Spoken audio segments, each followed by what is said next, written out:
Diversity, na pag-usapan natin. Change. Ito na naman tayo.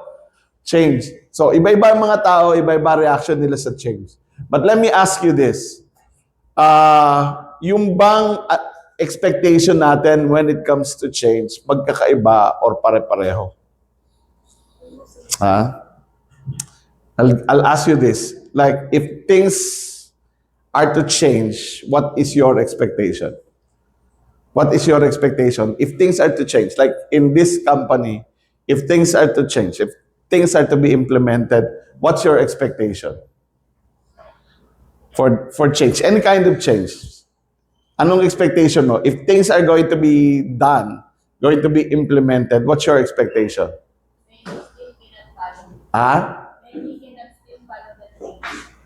Na kaya mo mag-adapt. Hindi, ikaw, sa sarili mo, if things are going to change, recipient ka ng change, hindi ikaw yung nag-i-implement ng change. Anong expectation mo doon sa mga changes? Yung sana naman ganito. Ang daming mangyayari. Sana may magandang mangyari. Kahit na hindi maraming maganda, sana itong change na ito, may maganda. No? Maganda. And you can only appreciate na maganda yung change if you understand what it's for. Is that the same for everyone? Like, I don't care to understand what the change is for. Meron bang ganito? Wala akong paki dyan.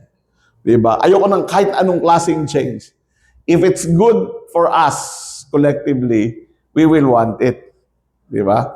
So, and the only reason why you will not accept the change is, one, you don't understand it, and then second, it's not good for you.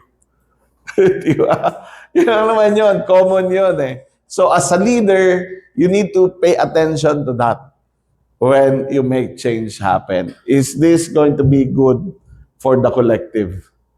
You know, or if not for all, for most of us, no? So kasi minsan talaga may biktima ng change, 'di ba?